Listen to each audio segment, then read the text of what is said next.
the situation where we have to make a vital choice, we really get frustrated with all that. What if I make a wrong choice? For example, decision to marry someone or starting a new business where you have multiple opportunities or you have job offers. How will you make those choices?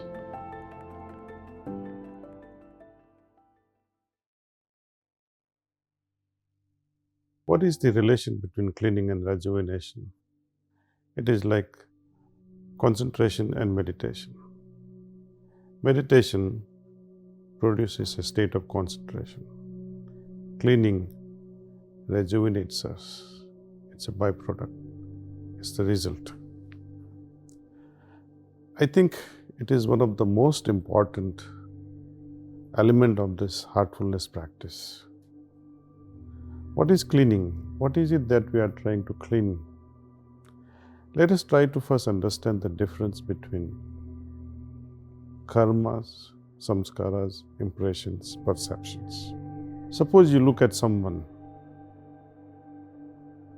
and it creates such an impact in your heart.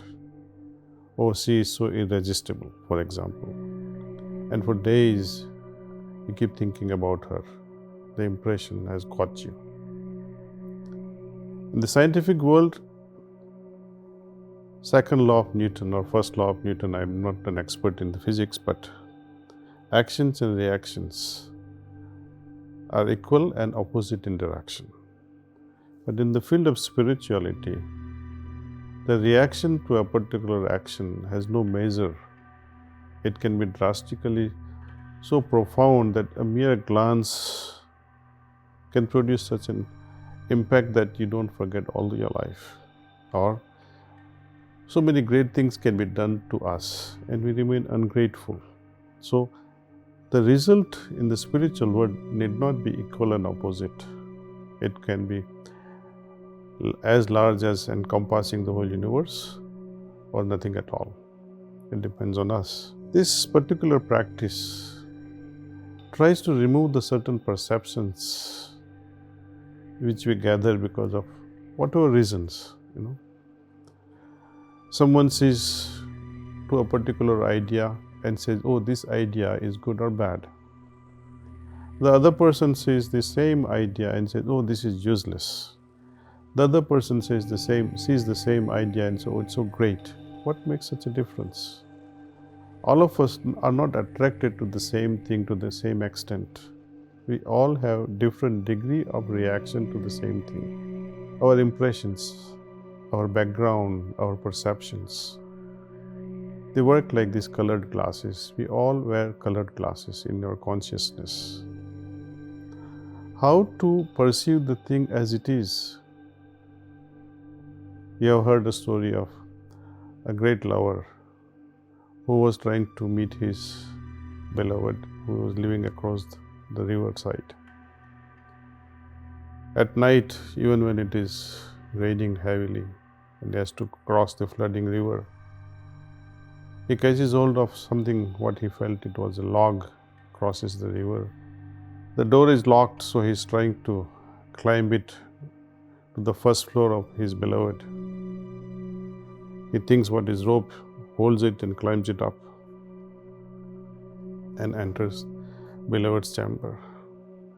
Later on, beloved asks, how did you climb? How did you come? He said, you left a rope for me to come up.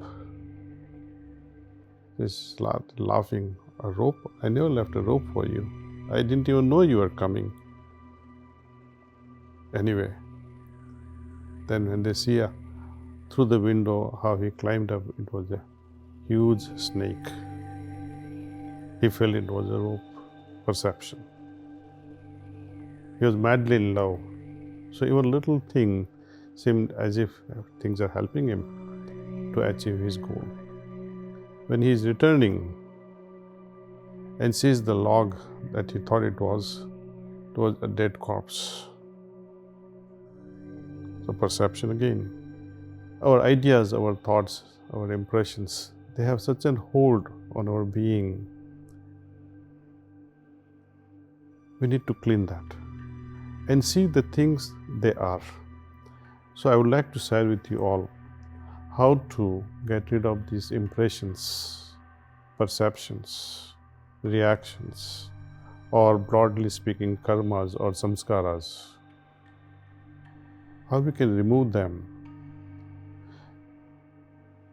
All our daily activities are like harbingers of collecting all these things, knowingly or unknowingly. At the end of the day, when most of our daily activities are over, we come home to 10-15 minutes of relaxation, spending time with the family. Sit down quietly in some nice cozy corner in your house and try and apply this particular technique. This whole technique is to bring about or bring out the inner abilities from us so that we see things as they are. We like to remain pure, we like to remain simpler. The complexities and impurities that we gather, or let's put it differently, the complexities and impurities that we have accumulated because of these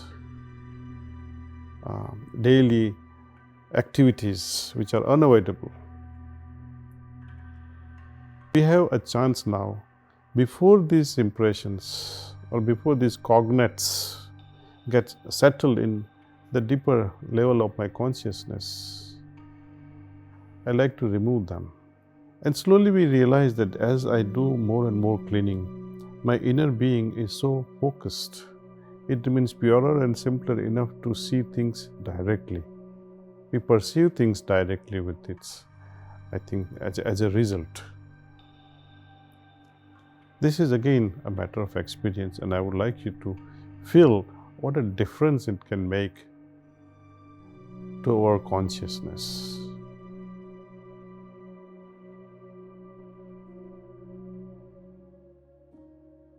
I would like you to ponder over this statement that you are the experiment, you are the experimenter, and you are the outcome. How will you use your laboratory? What is your laboratory? Where is it? It's your heart. In the heart, we conduct this experiment. What do we associate this word choice with? For most of us, it is a decision that we have to make between one option and another option. Or you may be in a frustrating situation where you have multiple options that's, calls on you to make a quick decision. In order to be able to do this, there is a notion that we need to be independent to be able to make an appropriate choice.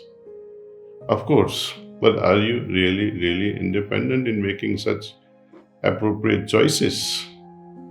We like to believe that I am free, or we are free, or independent to make that particular choice and come to a right decision.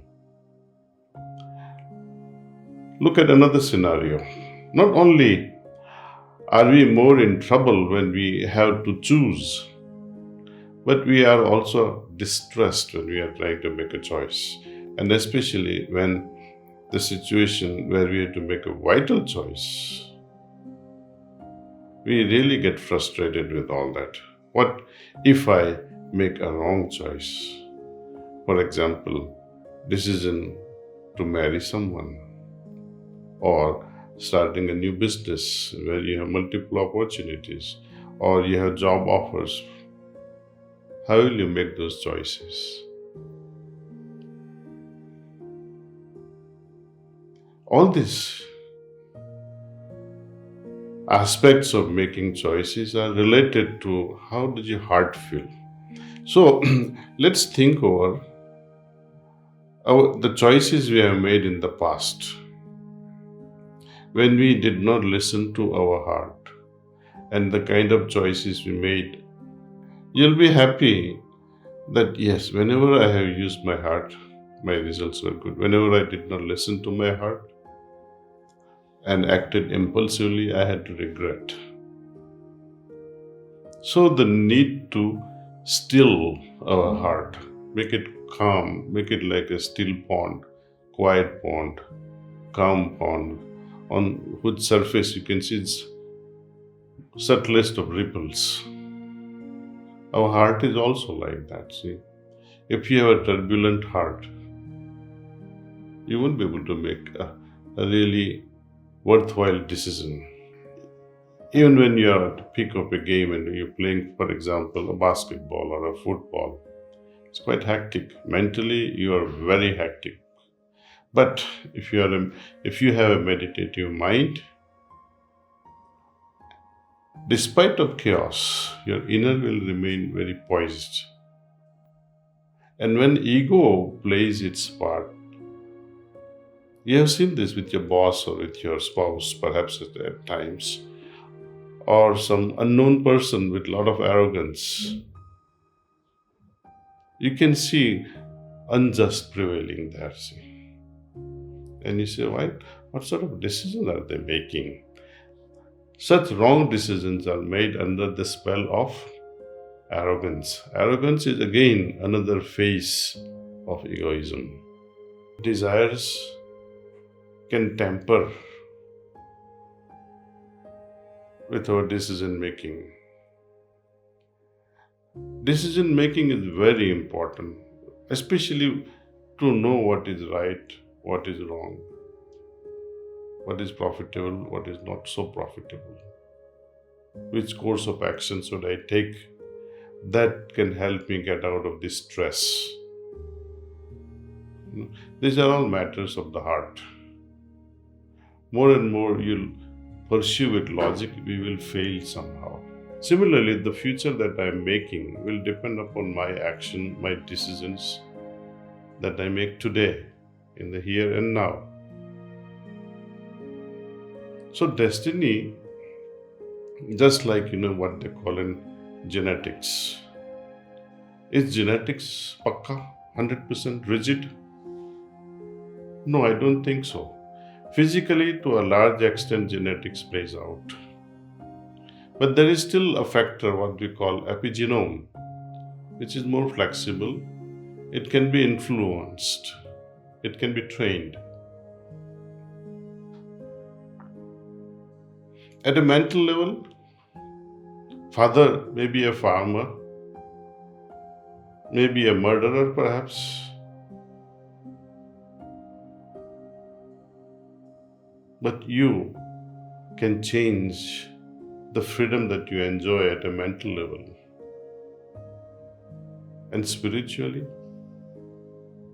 the DNA of sanskars may not have so much of force upon our destiny, because we also have this equivalent to epigenome, freedom of choice. You have a choice to act in certain way. You can deny certain decisions with respect, and you did not apply those things in day-to-day life. The choices that you make again will influence the future. So we are, in a way, makers of our own destiny. So in order to make right decisions, I have to be above the influences of desires. I should be above this arrogance. Can our thoughts influence destiny? Or is life just chaos? Click on the video to dive into this thought-provoking exploration.